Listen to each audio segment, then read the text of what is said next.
Hi friends, అందరూ ఎలా ఉన్నారు? ఈరోజు నేను పూరీ కర్రీ స్పెషల్గా చేస్తున్నానండి. ఈ కర్రీలో నేను ఏం యాడ్ చేస్తున్నానంటే గ్రీన్ చిక్ పీస్ అనమాట. మా సెంగమ్మ తీసుకొచ్చింది, ఊరు నుంచి వస్తా. సో వీటిని ఇలాగా కాయలు కాసున్నాయి, గ్రీన్ పీస్ అనమాట, గ్రీన్ చిక్ పీస్. సో ఆ కాయల్ని తీసి వాటిని క్లీన్గా ఓపెన్ చేసుకొని పెట్టుకోవాలన్నమాట. సో ఈ గ్రీన్ చిక్ పీస్, మనకి వైట్ చిక్ పీస్ తింటాం కదండి, అలానే ఇవి గ్రీన్ చిక్ పీస్ అనమాట. సో ఆ విధంగా ఓపెన్ చేసుకొని సీడ్స్ తీసుకోవాలి. ఈ గ్రీన్ చిక్ పీస్ మనకి హెల్త్కి చాలా ముఖ్యం అనమాట. అలా ఇందులో విటమిన్ ఏ అండ్ సి ఉంటాయి. ఇది మనకి వింటర్ సీజన్లో తినడం వల్ల హెల్త్కి చాలా మంచిది. విటమిన్ ఏ అండ్ సి ఉంటాయన్నమాట ఇందులో. అలానే fibres, so many antioxidants కూడా ఉన్నాయి. కాబట్టి ఈ గ్రీన్ చిక్ పీస్తో నేను ఈరోజు పూరీ కర్రీ చేయబోతున్నాను అనమాట. కర్రీ అయితే చాలా చక్కగా వచ్చింది, టేస్ట్ కూడా బాగుంది. సో ఈ విధంగా ఇది చేసుకోవడానికి నాకు 1 అవర్ పట్టింది. సో ఆ విధంగా ఇది ఓపెన్ చేసుకొని 1 కప్పు వరకు వచ్చింది. సో వాటిని నైట్ అంతా సోక్ చేసి పెట్టుకొని మార్నింగ్ బాయిల్ చేసి రెడీగా పెట్టుకున్నాను అనమాట. సో ప్యాన్ పెట్టుకొని ప్యాన్లో కొంచెం ఆయిల్ వేసుకొని అందులో కొంచెం జీలకర్ర, అలానే కొంచెం ఆవాలు, కొంచెం కరివేపాకు, అలానే కొంచెం చనా దాల్ అన్నీ యాడ్ చేసుకొని పోపు రెడీ చేసుకున్నాను. అలానే ఒక గ్రీన్ చిల్లీ, అలానే రెడ్ చిల్లీ, అలానే కొన్ని ఉల్లిపాయ రెబ్బలు కూడా యాడ్ చేసుకున్నాను. సో ఇవన్నీ వేగిన తర్వాత సన్నగా నిలువుగా కట్ చేసిన ఆనియన్స్, మనం పూరీ కర్రీ ఎలా చేస్తామో అలానే. సో మనం చేసుకున్న గ్రీన్ చిక్ పీస్ని ఫస్ట్ సోక్ చేసుకొని బాయిల్ చేసుకొని రెడీగా పక్కన పెట్టుకొని ఈ విధంగా పోపులో ఆనియన్స్ని సన్నగా తరిగి యాడ్ చేసుకోవాలి. స్టవ్ని మీడియం ఫ్లేమ్లో పెట్టుకొని ఆనియన్స్ బాగా మగ్గే వరకు గరిటెతో తిప్పుకొని బాయిల్ చేసుకోవాలన్నమాట.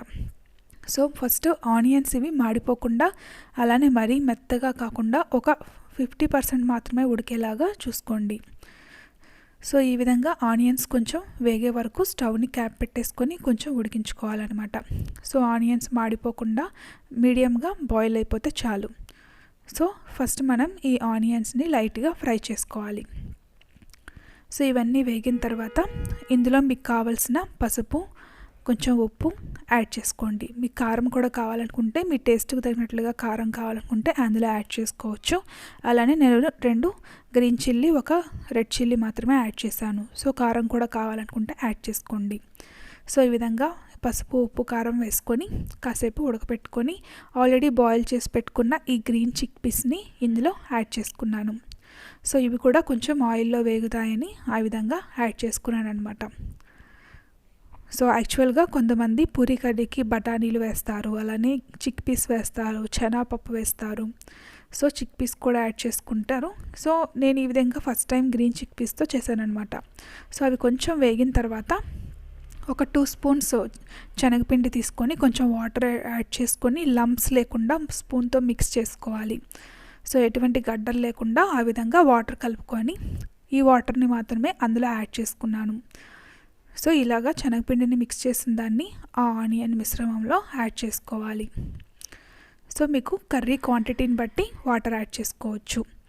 సో ఆ 2 స్పూన్స్ శనగపిండికి మీకు కావాల్సినన్ని వాటర్ యాడ్ చేసుకోండి. సో ఈలోగా నేను పొటాటోస్ కూడా బాయిల్ చేసుకొని పీల్ తీసుకొని రెడీగా పెట్టుకున్నాను. ఒక 2-3 పొటాటోస్ని ఆ విధంగా స్క్వీజ్ చేసి ఆ కర్రీలో వేసుకోవాలి. సో పొటాటోస్ కట్ చేసి కూడా వేసుకోవచ్చు, ఇలా స్క్వీజ్ చేసి కూడా వేసుకోవచ్చు, అంతేనండి. సో సింపుల్గా ఈ కర్రీని ఇంకొక 8 to 10 మినిట్స్ మీరు మీడియం ఫ్లేమ్లో పెట్టుకొని కుక్ చేసుకోండి. సో ఈ విధంగా సింపుల్గా పూరీ కర్రీ రెడీ అయిపోయింది.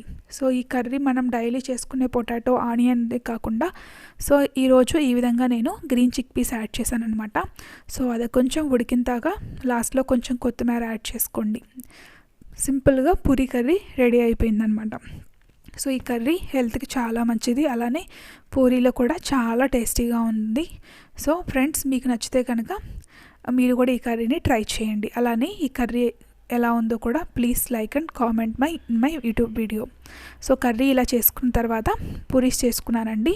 పూరీస్ చేసుకోవడానికి మనం పిండిని బాగా మెత్తగా మిక్స్ చేసుకోవాలి పూరీకి. సో మిక్స్ చేసుకున్న దానికి కొంచెం చపాతీ పౌడర్ ఎక్కువగా వేయకుండా వేస్తే కనుక ఇలా పొంగుతాయి అన్నమాట. పూరీ పౌడర్ వేస్తే, చపాతీ పౌడర్ వేస్తే పొంగవు, గట్టిగా ఉండిపోతాయి. సో పౌడర్ తక్కువ వేసుకొని పూరీలు ఒత్తుకొని ఈ విధంగా నేను కొంచెం ఆయిల్లోనే చిన్న చిన్న పూరీస్ వేసుకున్నాను. చాలా చక్కగా వచ్చాయి. సో ఈ కర్రీతో మేము ఆ రోజు టేస్ట్ చేసామన్నమాట. సో కర్రీలో ఈ పూరీస్కి చాలా టేస్ట్ అదిరిపోయిందనమాట. So thanks for watching my videos. Please subscribe my channel.